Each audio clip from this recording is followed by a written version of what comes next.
Mga kabisnes naming minamahal, makikisuyo po kami. Naglalambing po kami sa inyo.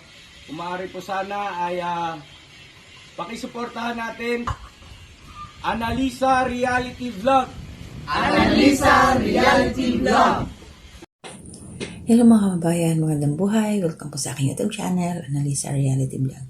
Kumusta po kayo sa mga oras na to?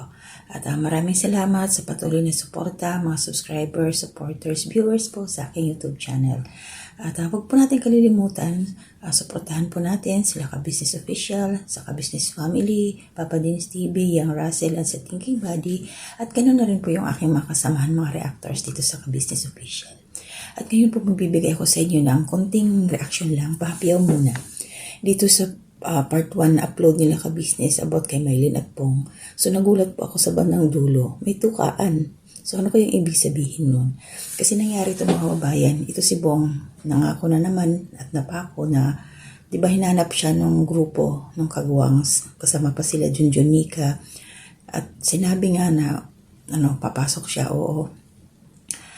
Pero hindi na naman dumating. So ito sila Intoy na naman ngayon, other day, hinanap na naman nila si Bong at nakita nila doon sa isang lugar. Sila na lang nila Burnok, si Buknoy, Kuya Buknoy, at saka si Intoy na lang. Silang tatlo naghanap at nadala nila si Bong sa bahay nila Ka-Business. So syempre, natural confrontation. Tapos ito si Bong talaga para naglilihim na, hindi na nagsasabi ng totoo. At yun nga yung nasa dulo. Aba, nagulat ako. Si Ate Mylene, parang yung una kasi ayaw pang umamin ni Bong, tapos sinabi niya konti, may gusto siya kay Mylene, konti. So ano kayang mangyayari? So nabasa ko yung mga reactions, mga kababayan, mga ka-business. Talagang syempre ayaw natin na masaktan si Bong. Alam naman natin si Mylene 1, di ba? Pero sana tingnan natin kung anong mangyayari dito at sana huwag naman agad-agad na kasalang bayan. Kasalang bayan, huwag naman kaagad na diretso sa ganun. So, dapat kilalanin muna ang mga ugali. Lalo alam natin si Mylene, baka mamaya ito si Bong, diba, straightforward siya. Tapos, yung parang yes or no lang. Tapos ito si Mylene, yung isang salita mo, 100 ang sagot. Diba? Parang ganun yun eh.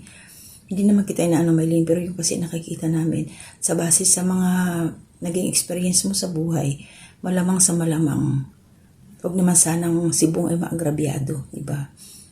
Sana, hindi mangyari yun. Sana patunayan mo, Mylene, na kung totoo man yung tukaan na yun ninyo, na baka nga mayroon na kayong pagkakaintindihan ni Bong, na hindi lang sinasabi kila Ka-Business. Sana, hindi masaktan si Bong. At sana, hindi mo lang ginagamit si Bong. Diba? Siyempre, marami kang anak eh. Maraming anak si Mylene. So, di ba nga, iniwanan siya, daming problema. So, siyempre, ito si Bong may sarili ng bahay. Oo nga naman, pag si Bong ang, pag sila, meron ng bahay si Mylene, hindi na sila mangungupahan. At may mapupuntahan na yung sweldo ni Bong, bibigay na kay Mylene. Ano kaya mangyayari dito kay Bong? Sana hindi siya hindi siya maagrabyado. Tingnan natin mga kababayan na kasi mga ka-business. Ano pa lang naman to eh.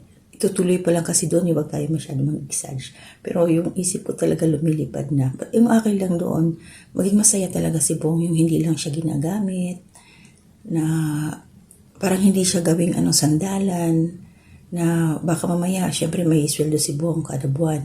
So yung si Mylene nakaatang lagi, baka mamaya ganun ang mangyari. Advance lang tayo mag-isip sa pang bagay na yan na syempre, yun nga yung sweldo. Kailangan, pag pinasal na sila, syempre, surrender ni Bong yung sweldo niya lahat kay Mylene. Iwala pa naman silang anak. Tingnan natin. Basta ang lang doon, talaga huwag masaktan si Bong. Kung talagang mahal niya si Bong, di mahalin niya. Diba? At kung talagang nagmamahalan sila, di magmahalan. Pero yun lang, hindi natin makitang masaktan si Bong kasi syempre marami rin tayo masasaktan kasi alam naman natin yung naging sitwasyon niya nung mga nakaraan.